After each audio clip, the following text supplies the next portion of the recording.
Good morning and good afternoon for those of you who are joining from other parts of the world. I'm Paz Artaza Regan. I am Program Manager at Catholic Climate Covenant. And we will be starting shortly. We will just wait for everybody to move into the webinar.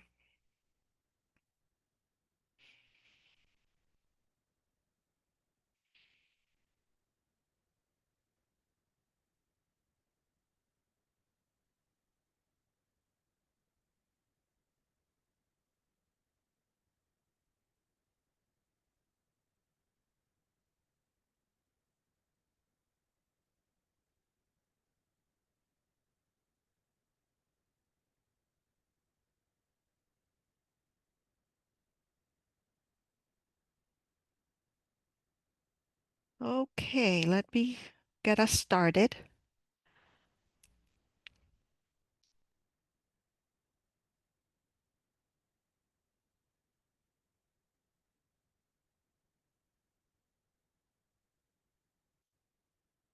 Hey everyone, thank you for being here. As I said, I'm Paz Artaza Regan. I am Program Manager for Catholic Climate Covenant. And I am joined today also by my colleague Kayla Jacobs, who is the program manager for youth mobilization and interim staff for advocacy. She will be monitoring the chat and the Q&A. So let us get started on this webinar. We are incredibly thankful for the panelists that are joining us today for lifting the Catholic voice on climate justice at COP30. Uh, Let us get started with a little bit of what we call the housekeeping. And there will be a recording, and the link to the recording will be sent to everyone who registered within the next 24 to 48 hours. If you have questions, we ask that you please submit your questions in the Q&A box. And if you want to chat with your fellow attendees, you use the chat box. If in the questions you know which panelist the question is for, please add that as well. We ask that you remain respectful and civil in all your interactions in the chat. We always try to get started with a moment of prayer in our webinars. So if you would join me and center ourselves as we are in the presence of God. This is a prayer for COP30 for the Climate Summit that is from CAFOD, and I'm thankful for them to having provided it. The name of the Father, the Son, and the Holy Spirit. God of blessings, the universe sings of your glory. Deepen our gratitude for all you have made and awaken in us a renewed commitment to care for the earth and each other. Inspire world leaders at COP30 with openness to listen to those most affected by climate change and with courage to act urgently and wisely so that our common home may be healed and restored, and all people and generations to come may delight in it. Amen. In the name of the Father, the Son, and the Holy Spirit. I want to welcome our panelists today. I think that all four of them, whenever we talk about any international COP meetings, these names come up because in the Catholic Church, these are probably four of the most knowledgeable, connected folks that are working within their institutions and within the whole church to advance the issues of Catholic social teaching at COP and at international gatherings. I will share the full bios for our panelists in the chat in a few minutes. For now, I am just going to do a very general introduction. As I said, the full bios will be in the chat. Uh, Joining us today is Lisa Sullivan, who is the Integral Ecology Senior Program Manager Officer for Maryknoll Office for Global Concerns. She's going to give us an overview of COP30 and some of the U.S. issues in response to those issues, the COP30 issues. Liz Cronin, with the Climate Change Policy Lead at the Catholic Agency for Overseas Development, which is the official overseas aid agency of the Catholic Church in England and Wales. She will talk about climate finance and debt relief issues at COP30. Gina Castillo, who is the Climate Policy and Research Advisor at Catholic Relief Services, and she'll speak on climate adaptation issues at COP30. Also joining us is Mauricio Lopez Oropesa, who is co-founder of the Pan-Amazonian Ecclesial Network, REPAM, as well as co-founder and current vice president of the Ecclesial Conference of the Amazon, SEAMA. Which is, he'll be talking from a global South perspective, specifically a South American reflection on response to COP30. Going to get us started. Lisa, I'll be sharing your slides. Okay. You may see my cursor moving sometimes because I'm going to have to go into the chat and also to highlight and spotlight speakers. I apologize to that to everybody, but I'll try to minimize it. Go ahead, Lisa. Okay, well, good afternoon, everybody. It's a real delight to be sharing with you all. I was so excited when Paz said over 1,000 people had signed up. And that just to me is a sign of incredible hope. I'm going to be giving a really brief overview of the COP process, kind of the 101 COP ABCs. And this year, COP30 will be taking place in the heart of the Amazon in Belém, Brazil. Next slide. And as we all know, the stakes could not be higher with what we are facing. Last year, 2024, was the hottest year on record, recorded history. As we all know, we saw the effects of this: wildfires, floods, icebergs melting, droughts, etc. And so incredibly high stakes. Next. The way the COPs began really was actually in Brazil. And that took place in 1992 at the Rio Earth Summit. It was the first time that global nations had come together for any kind of conference around the environment. And that really is what set the stage. And out of that was birthed what's called the UNFCCC, the United Nations Framework Convention on Climate Change. And that led to the first COP, which is the Conference of the Parties. But it wasn't until 21 years later, I just go back 1 second, at COP21 in Paris, when really the rules of the game were set. It took us 21 years to get to that point, but at that point, some clarity came about. And next slide now. And so the Paris Agreement was signed in 2015. 195 countries signed it. And what it did was to put out a really clear goal. The goal was to keep temperatures to specific temperature to at least below 2 degrees centigrade, but hopefully below 1.5. And to do that by having each nation offer what its specific climate action plan would be. And those were called nationally determined contributions, or NDCs. So again, 195 countries joined. Only 3 countries at that point did not sign: Iran, Libya, and Yemen. It's later been joined by the US, but I'll share about that in just a minute. Next slide. So COP, we say COP, which again means Conference of the Parties to this treaty, to the original treaty, and now also the Paris Agreement is another treaty. And there have been 30 COPs. Some have achieved a lot and some have not. Some have been surprises and some bring a lot of hope. So the past 2 COPs were held in petrostates, in Dubai and in Baku, Azerbaijan. And so it is states that kind of are based on their whole production is the antithesis, really, what we would think of what these COPs are trying to do. So this year's COP is quite different. It's being held in the Amazon, in an ecosystem that is so vital to our climate, as we all know, and in a country that has gained quite a bit of respect for its commitment to democracy and to the environment, with some glitches. But there's an incredible amount of hope this year, I would say. Next slide.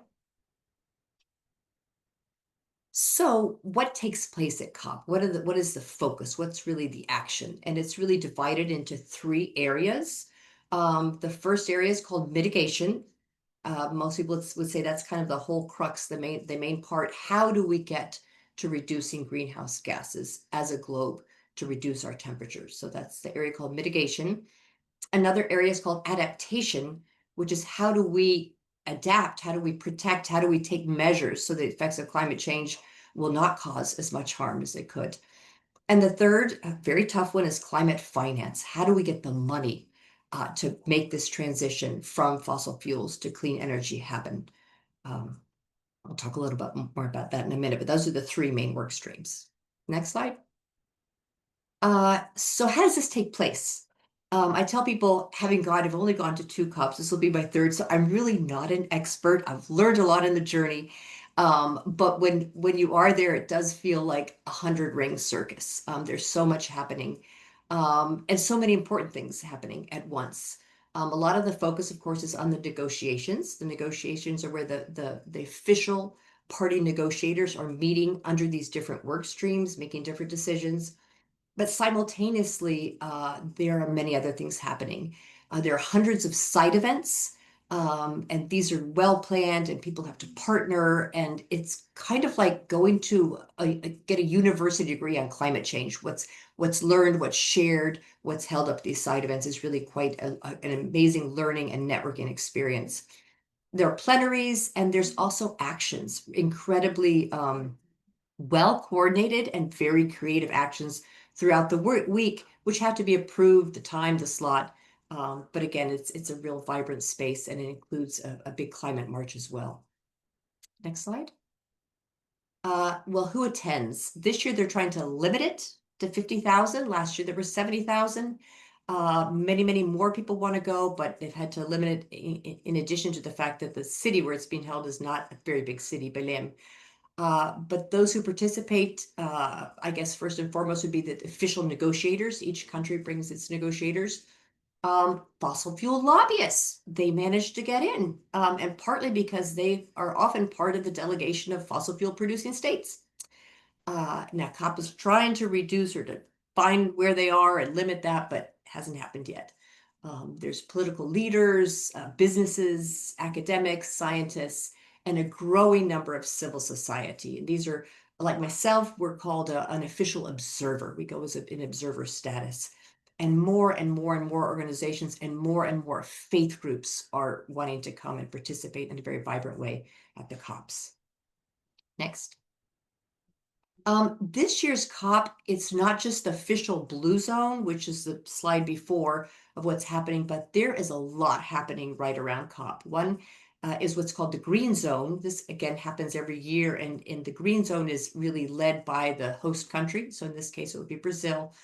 It's an open space, businesses, universities, all sorts of things, events are happening, and people can get tickets openly for that. But there's also an incredibly important gathering. It's called the People's Summit, in which tens of thousands of people are expected throughout Latin America, but and even beyond, to really address from the people's perspective, what do we need to do in the face of climate change? How do we need to come together? And there's a third really fascinating space called Tapiri. It's an ecumenical space. So both the People's Summit and the ecumenical space will take place the first week of COP. COP itself, this blue zone is 2 weeks. So hopefully the second week, there will be some kind of a dialogue between these events. Next slide. Just to give you a flavor, some COPs, things happen, some they don't. And in the two that I attended, one was a surprise, one what I would say was a dud.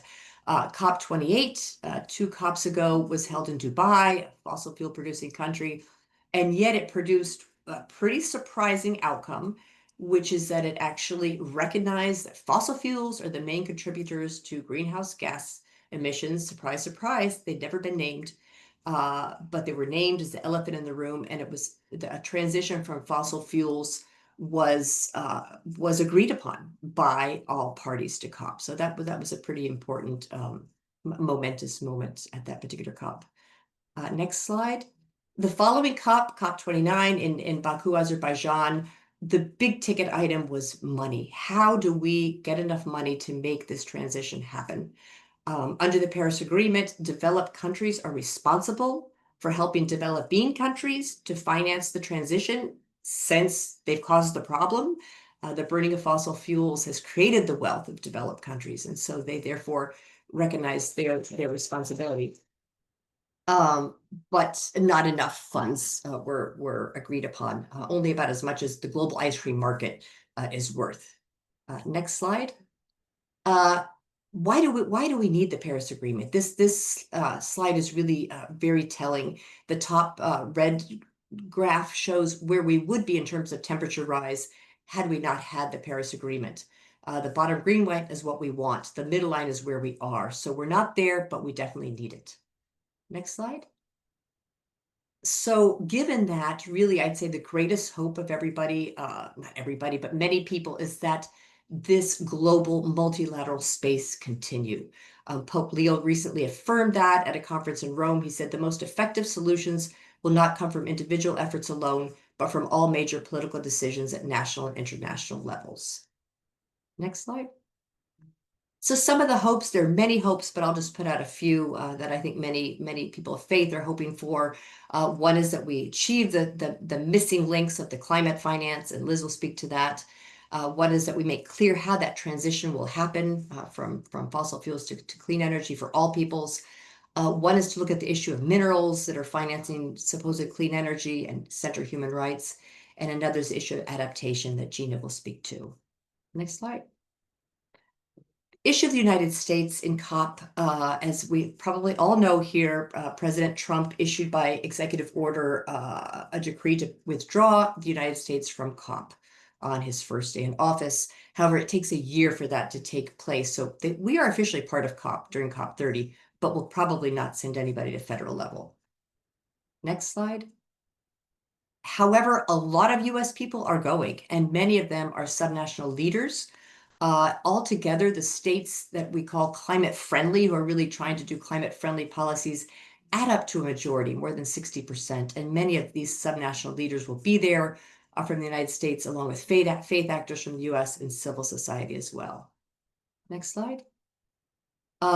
Catholic presence is going to be really amazing at this COP. I'm just overwhelmed how many people and organizations are going. Of course, the Holy See will be there. They are party to the treaty. There are many cardinals and bishops, especially from the global south, many Catholic organizations, and many ecclesial networks, such as REPAM, and we'll hear later from Mauricio about what these are about as well. Next slide. What can I do? This is the question. Here's this big meeting. I can't go. I'm not one of the 50,000. But there are many actions to take as a person of faith, as a Catholic, leading up to COP. And the covenant will later share these, but just to quickly go over them, we have a Catholic faith leaders letter.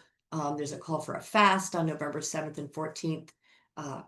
The People's Determined Contributions is an initiative by the Laudato Si movement to declare what you're doing to help move forward the Paris Agreement, and to sign a petition called Faiths Are Still In. And above all, prayer, of course. Next slide. And the hope, this is the president of COP. Every year they have their own president of the conference. He is called what he calls Multirão, which is an indigenous word of Brazil meaning collective effort towards a common goal. So that is our prayer, that all these efforts, all these hopes will come together at COP. And the final slide, just want to leave you with this image of this woman from the Amazon and the picture of the Amazon, and just read these final words from Sister Laura, who also works in the Amazon, which I think is, if we could uphold the people of the Amazon and their way of looking upon creation, I think that's what would make us arrive. And so that we hope that this is what permeates all of COP. We need to continue dreaming. If not, the earth will regenerate with another extinction, as she has already. We, the indigenous people, need the earth to be able to live. The land is my body, the water is my blood, and the air is my breath, and the fire is my spirit. We need to take care of every single living thing. That's Sister Laura Vicuña. All right, thanks so much.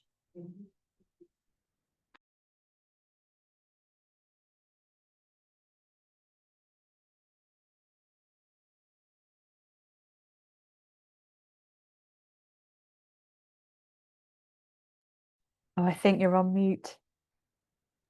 Thank you for that. Uh, Moving right along, Liz Cronin from CAFOD will join us now and present on the issues of climate debt and financing, climate debt relief. Great, thank you. I will attempt to share my screen, see if that works. Okay, can you guys see that? Yes. Perfect. Okay, yes, so I will be speaking about how the debt and climate crises are connected and what relevance debt will have at COP30. And it's quite a simple question. Like you might think, how is debt even related to climate and what is the link between the two?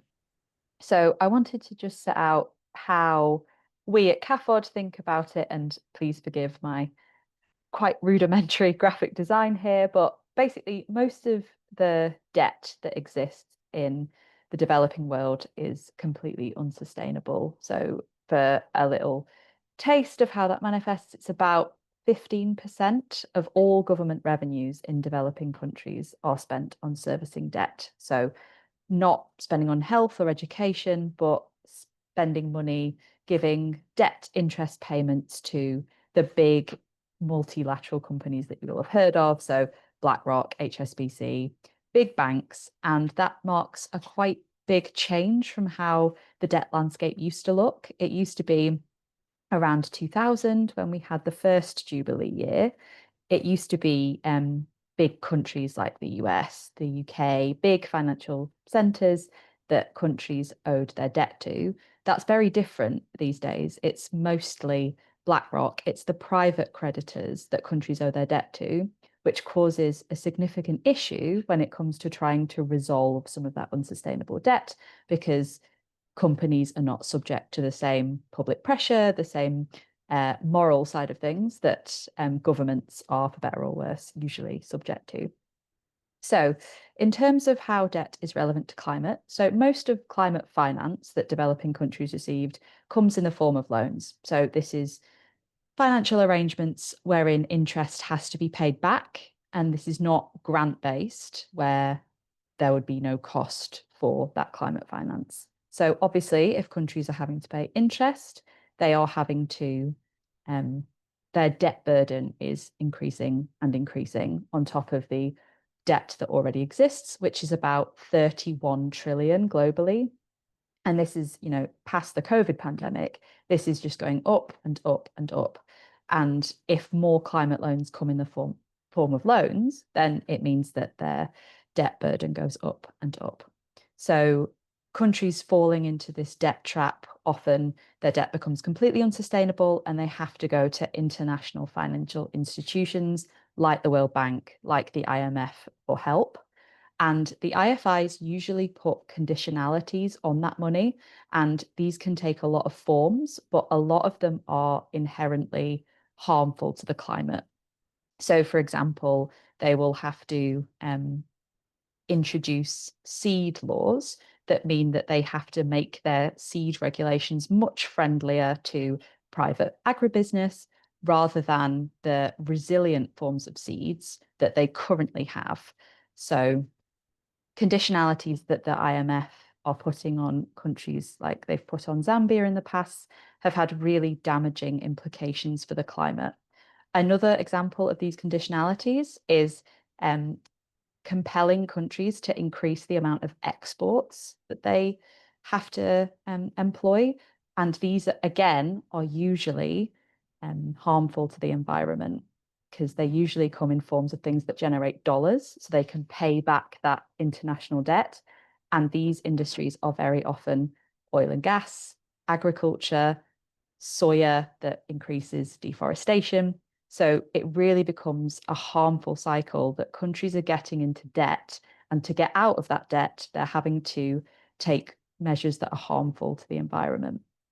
So as they take these measures, increasing polluting exports, that means that their resilience to climate disasters goes down and down. You think that they cut down their rainforests to increase exports of beef for the global market, they're going to be less resilient to floods and tornadoes and heat stress. the more disasters that they have and the worse these are, the more money they have to spend on the recovery. And obviously, they have to take out debt to do that because of the unsustainable financial position they are in. And that means they have less climate funding, which increases their reliance on loans from the international market, and loans increase the debt. So you can see that it's a really vicious debt trap that these countries are trapped in.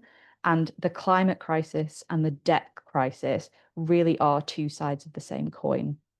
And we saw Cardinal Parolin and Pope Francis making this argument in their address to COP29 in Baku. So when it comes to thinking about how we as Catholic actors, and myself at CAFOD, along with other Catholic allies that we work with, where will we be raising this on the ground in COP? Because it's quite surprising, but there isn't really a formal space where debt is discussed. Debt is usually left for other international spaces like the World Bank and IMF annual meetings and Financing for Development conference. But there are various agenda items that we will be trying to make these points in to negotiators and decision makers. So the first is the Baku to Belém roadmap to $1.3 trillion. This is an informal process, so it's not afforded a formal position on the agenda, which means that it will not most likely be featured in the COP process beyond COP30. So COP30 is a really crucial space where we're looking to make these arguments that countries really need to attend to and pay proper attention to this debt crisis, specifically as a really important part of the climate crisis. You know, we're very clear that there is no solving the climate crisis without solving this debt crisis. Developing countries simply will not have the fiscal space, the government spending to invest in their own green and just transition if they're forced to spend around 15% of their government revenues on debt every single year. So the first place is the Baku to Belém roadmap to 1.3 trillion, which was a process agreed at the end of COP29. And it's essentially a report that countries will discuss and eventually agree on at COP30, a report that will set out what the main barriers are to climate action and to getting to $1.3 trillion of climate investment worldwide, which is generally accepted as the amount of money that we need if we're going to meet the needs of countries' national climate plans. The second space is the Article 2.1c discussions, which most simply is Article 2.1c of the Paris Agreement. And this is about nations coming together to green financial flows. So talking about how we want much less global money going to polluting industries and damaging industries, and much more going into the green transition, green energy adaptation, things like that. So we see these discussions as very key spaces where we need to be talking much more about debt and the unfair ecological debt aspect that exists between the global north and the global south. And it's not just formal spaces that we're hoping to discuss this. There are a lot of side events that are going on. These slides will come around afterwards, and I've included the link to the official schedule. But we have events ourselves, Christian Aid, Maryknoll, lots and lots of faith actors and indeed secular actors are having events on debt. And this is a really positive sign because we've seen in previous COPs, it's not really had the attention that it should do. But now every single year we're seeing that link much more explored, and it's putting pressure on governments to do something. So I wanted to include a slide on reasons to be cheerful, because obviously the debt and the climate crises are extremely challenging and existential, and it can feel sometimes like there's nothing to be done, and it's just getting worse and worse, and the narrative and the direction is just going in a very depressing place. So I did want to include some of the things that give me hope and give our organisation hope. The first is that this is obviously the Jubilee year, and we still have a few months to go. You know, a lot of progress has been made this year, not just in uniting the Catholic community and the ecumenical and the interfaith community, but all around the world. You know, this has been a really key opportunity to think about forgiveness and debt and how we are pilgrims of hope. So I think it's really important to keep thinking of how, how the Jubilee year gives us courage and hope to keep continuing on what is often a very difficult area to work in. The second is that we have a new Pope, Pope Leo, who has made a lot of positive noises in this space, and he officially endorsed the Jubilee report that came out from the Vatican. That's a really positive sign that he's taking these issues seriously. And of course, he has a really strong link to Latin America, where a lot of these debt issues are really prominent, especially in countries like Argentina and Colombia. So we stand a really good chance of making some real progress in this area. There's also been some really positive signs from some really key legislative bodies around the world. So obviously, when it comes to the financial industry, countries like the US with the New York Stock Exchange and really huge American companies, and the UK, we have the City of London, and again, some really big financial outfits that administer a lot of this debt. The UK government and the US Senate, particularly the New York Senate, have been, making really positive sounds and really starting to listen to some of the arguments that civil society are making about the need to put in place legislation that restricts the actions of some of these private creditors, and also known as vulture funds, that are lending debt to countries that simply can't afford it. And indeed, we're making progress in other spaces. So some people on the call may have been following the FFD, the Financing for Development conference in June. We got some really strong language on debt in the final communique. And that is a really positive sign. And it means that we live to fight another day, basically, when it comes to negotiations about a United Nations space to discuss, negotiate, and relieve, ultimately, some of this debt that developing countries are facing. So thanks very much, and very happy to answer questions at the end. Thank you so much, Liz. There has been a lot of information shared. I know that many folks are like, whoa, what do we do? I'm going to be sending out the recording and the slides, so you will have access to all of that. Moving on now to Lisa Castillo, who is the Climate Policy Research Advisor at CRS. I am going to share the slides for her, so give me a second here. And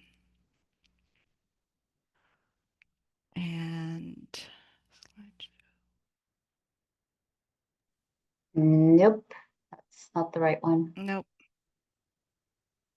Well, I can do it again. Hold on. I need to go from the slide that I was on.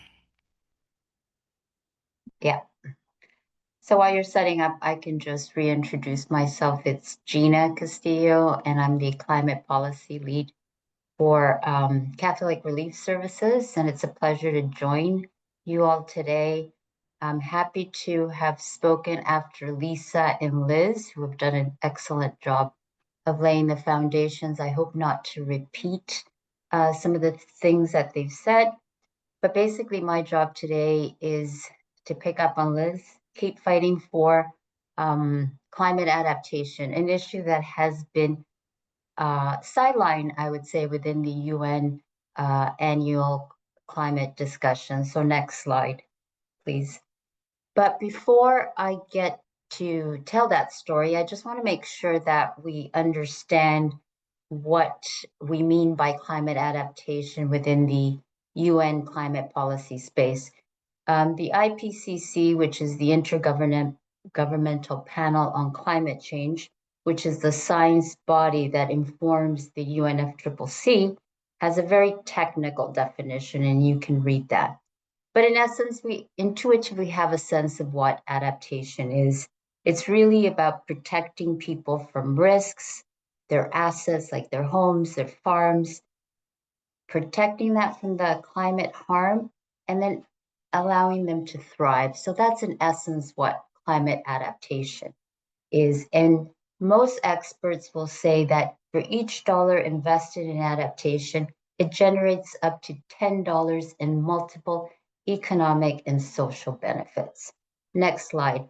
And to give you a sense of just like the kind of work that CRS has been supporting when it comes to climate adaptation, I want to highlight our work in southeastern Madagascar. Madagascar is a country that is very prone to cyclones.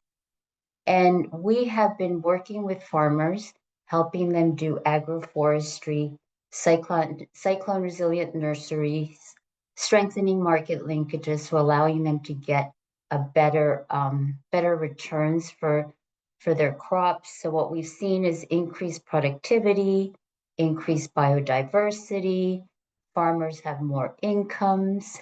And then the next slide, we've done similar work in Central America. We've been working in the dry corridor in 5 countries: Honduras, El Salvador, Guatemala, southern Mexico.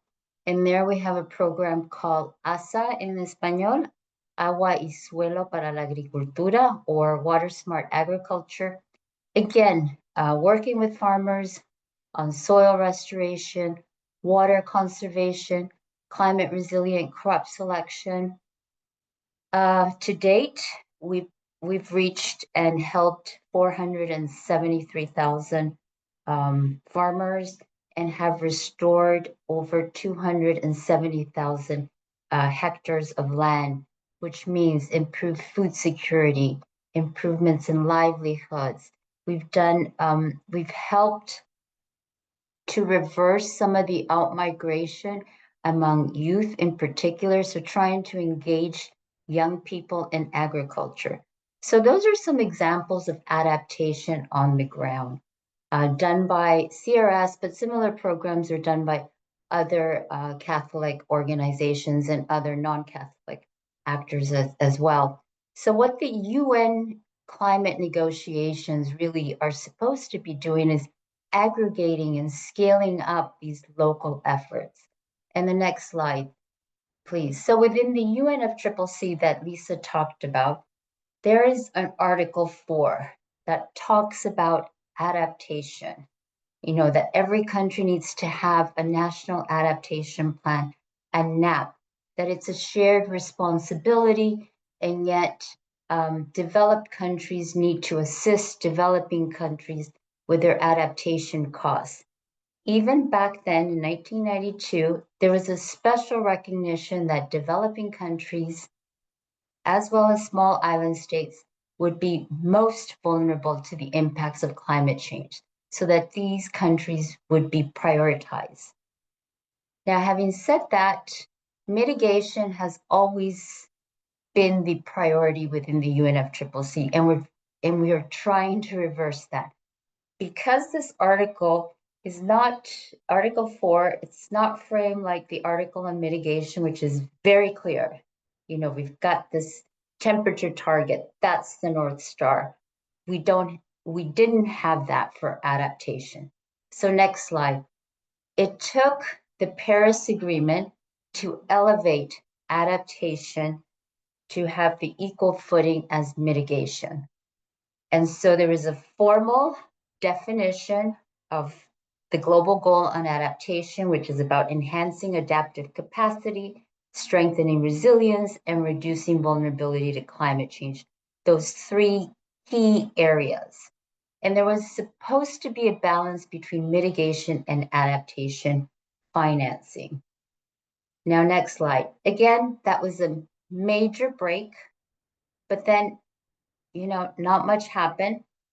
And Article 7, which is in the Paris Agreement, was very specific about what needed to happen. Again, just to highlight, the adaptation plans had to be a country-driven, gender-responsive, participatory process that would guide the development of these national adaptation plans, that developed countries needed to provide finance, technology, and capacity building, and that there would be a review process known as the global stocktake, where we would see the progress that had been done on adaptation. So the Paris Agreement kind of operationalized what was a vision that was set out in the UNFCCC. Next slide. Having said that, not much happened. We had a series of workshops, lots of discussions, and then came Dubai. In 2023, there was a major breakthrough. Parties, all governments agreed on a framework that would define this global goal on adaptation, trying to give it more meat on the bones, but I apologize to the vegetarians and vegans, but that's the only analogy that comes to mind. There are 7 thematic areas that are part of that UAE framework, as it came to be called. And then in Dubai, they launched a 2-year work program to define indicators. So for 2 years, for the last 2 years, parties have met and they've had intense discussions on the indicators. Next slide. So again, if you compare it to mitigation, where you're just tracking, not just, but you're tracking emission reductions, there's no single metric to measure your progress or your success, because it's going to look different in country A, country B. It's going to be different. So the challenge is immense. It's an immense challenge to be able to aggregate all these indicators. In Baku, as I said, the discussion was on indicators. Developing countries wanted to see an indicator on means of implementation, which is in UN speak code word for finance. They wanted to see how adaptation finance would be tracked. So that generated a lot of discussion. We did manage to get language on something related to an indicator on means of implementation. We also got an adaptation roadmap, which again, as Liz mentioned, sometimes roadmaps can be very vague. There was also a recognition that there would be annual high-level dialogues on adaptation. Again, this is all part of elevating the profile of adaptation within the annual climate meetings. Next slide. So at COP30, what are we hoping to achieve? We want parties to agree on the final list of indicators. The indicator list at one point had over 4,000 indicators. It needs to be whittled down to 100. We need clarity on what this Baku adaptation roadmap is. For developing countries, they see it as a way of having more discussions around climate adaptation finance. They also see it as a way of strengthening the mechanisms of adaptation with other work streams. But we'll see what at the end will be decided with respect to the Baku adaptation roadmap. Next slide. On climate finance, Liz mentioned the Baku to Belém roadmap, 1.3 trillion per year for climate finance by 2035. Developing countries, civil society organizations want to see a tripling of adaptation funding by 2030. When the NCQG was agreed in 2023, right, COP28, there was no, what we were pushing for was language on having equal division between climate adaptation money and mitigation. We did not achieve that. So at this COP, we want to see language around tripling adaptation funding. And then with respect to the national adaptation plans, some countries have them. There's approximately maybe 65 national adaptation plans. They're a planning document. There's still unclarity of how to link these national adaptation plans that countries have been developing now for many years and revising them, how to link that with a global goal on adaptation. Next slide, please. So overall, when it comes to COP30 and adaptation, developing countries are certainly very frustrated that adaptation has been marginalized within the UN climate discussions. That is changing. Recently at the African Climate Summit, African leaders, again, they reinforce their key demand, their voice really what they're struggling with is trying to come up with finance to assist their populations to adapt. So more money for adaptation. Developed countries really have to, start helping. And that call has to be around grant-based funding.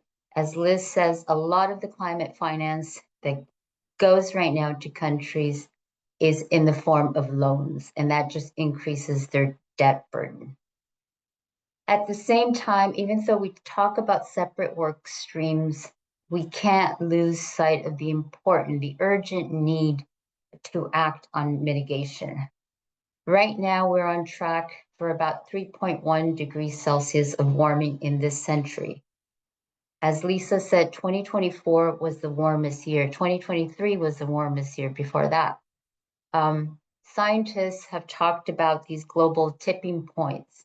The AMOC, which is the Atlantic Meridional Overturning Circulation, is an important ocean current, is at risk of collapse below 2 degrees Celsius of global warmings.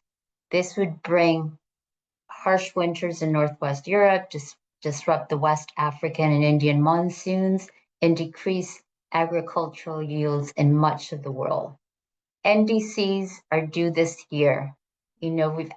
Countries are being pushed to raise their ambition because right now they're not ambitious enough. So we desperately need to act on adaptation. We need to act on mitigation. And with that, I'm going to hand it over to Buzz. Thank you, Gina. Sorry to have to come on and give you the 2-minute warning because we are running out of time. Amazing information.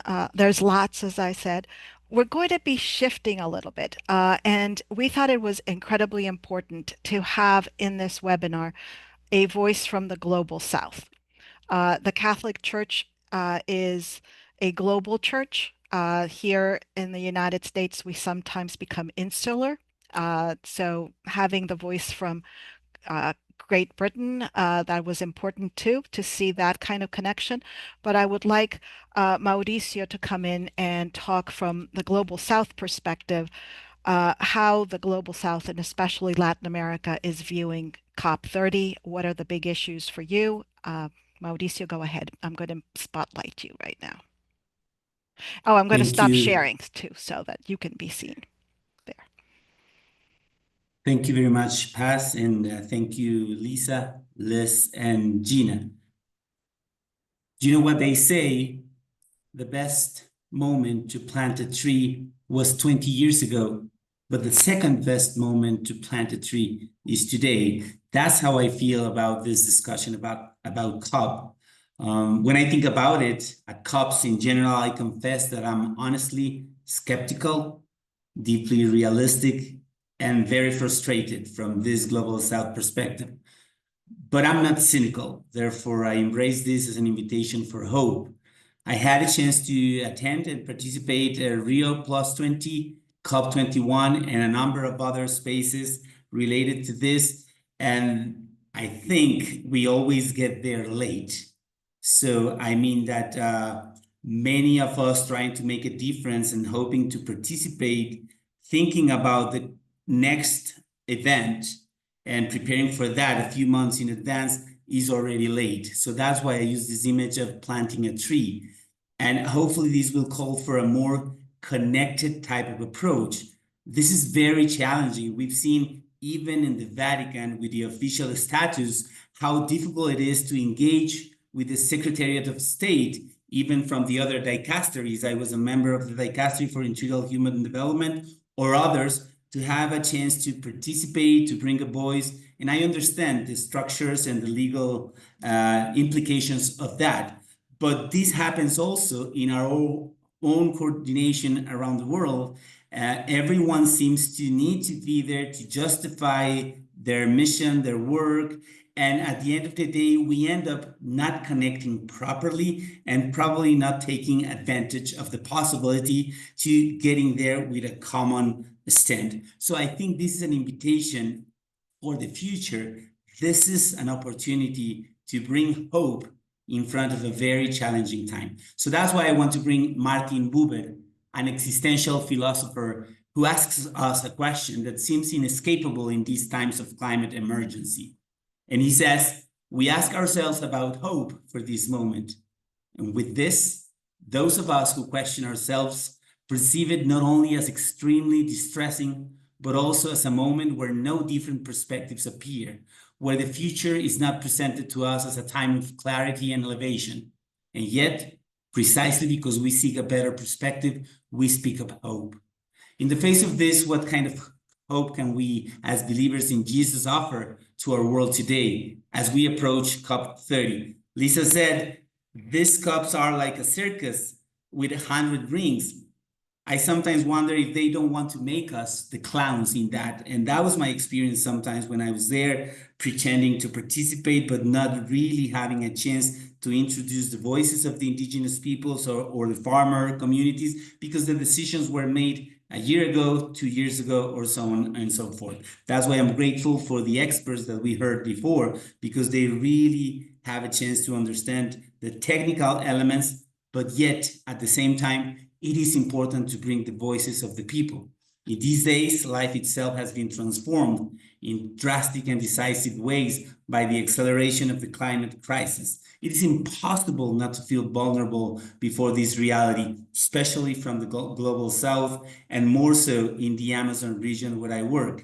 Before the fires consuming forests, the river drying, and the displacement of millions of our brothers and sisters continue to take place. It hurts to know that so many lives are being destroyed, especially among those who have least contributed to the problem, and that countless species that are vanishing before our eyes. So to look at this reality through the eye of faith means to recognize the deep connection between the cry of the earth and the cry of the poor. As Pope Francis reminds us in Laudato Si, I was surprised that it didn't come up before, Laudato Si's appeal offers us a perspective to connect grassroots, territory, but also the politics and advocacy. Hope for believers cannot be separated from responsibility. It must be rooted in conversion, one that is personal, communal, and structural.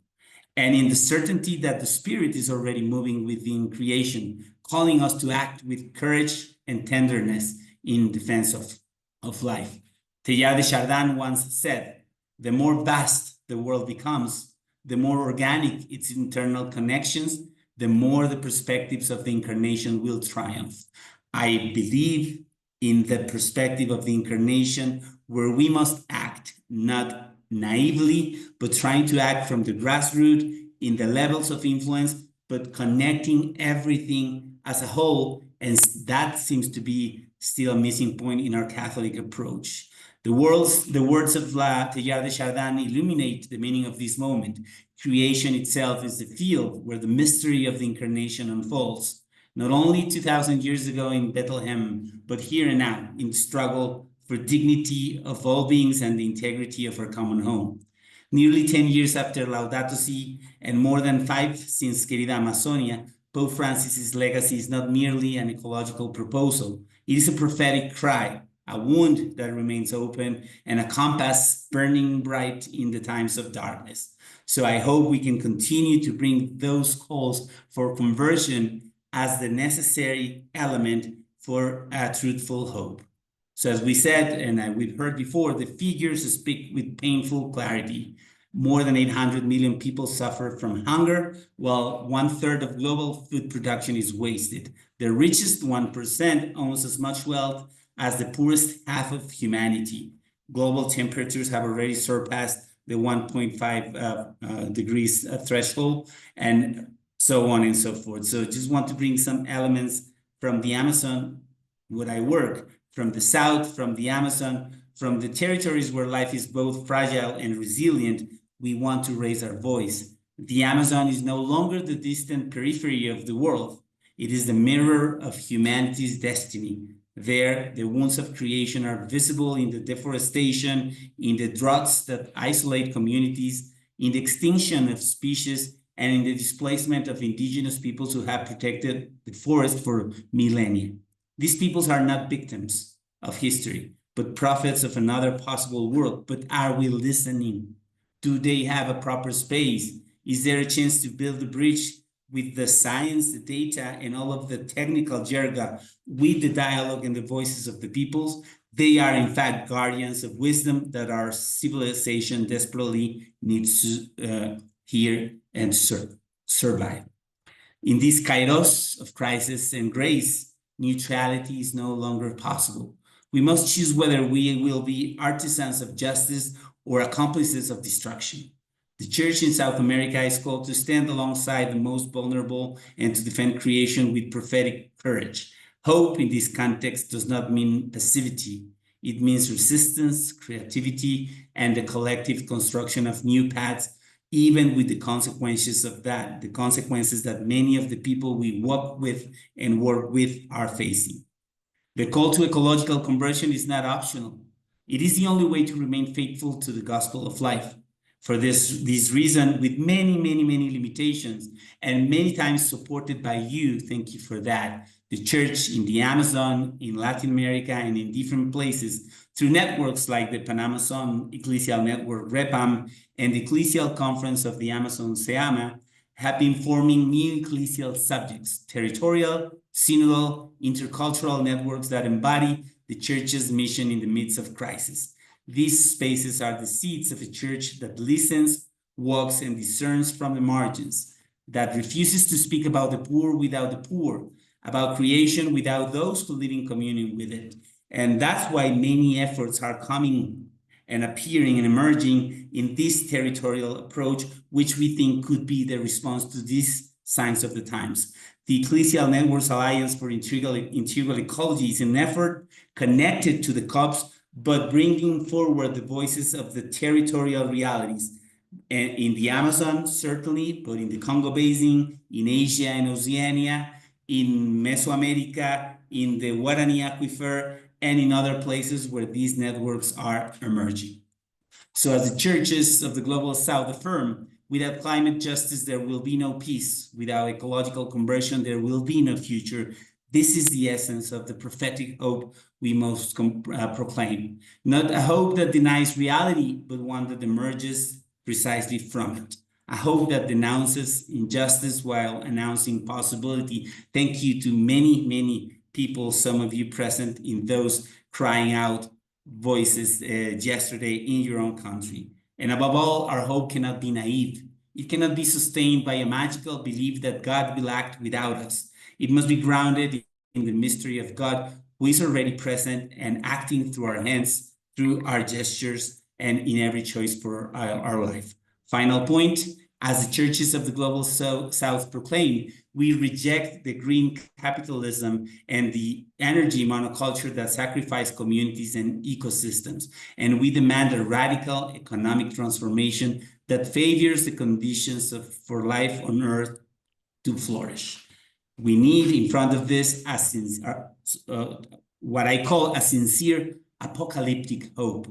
Apocalypse does not mean catastrophe. It means revelation. In times when death seems to have the last word, God reveals himself again, not as a distant judge, but as the one who dwells among us and invites us to co-create a new heaven and a new earth. And as the book of Revelation reminds us, look, God's dwelling place is now among the people, and he will dwell with them.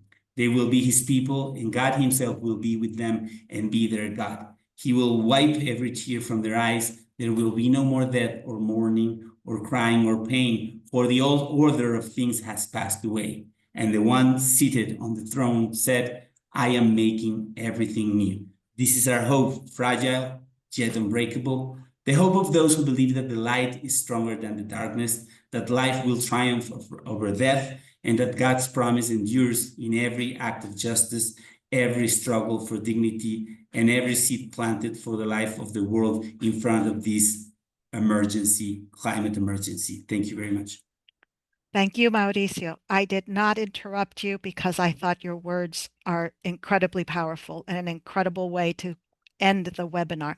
We will not have time for Q&A, but I'm going to call on Kayla to very quickly talk a little bit about the action steps that they can take. And I put in the webpage, Kayla, in the chat.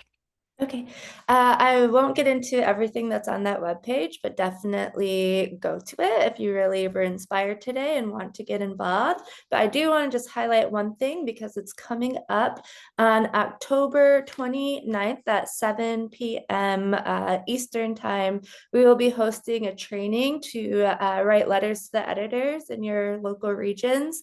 We'll have Lisa with us who can answer detailed questions about our talking points around COP, and then also walk you through on how to write a letter to an editor. And so you don't have to have any prior experience, and it will be recorded. So if you register and you can't make it, we can still send you the information. Thank you.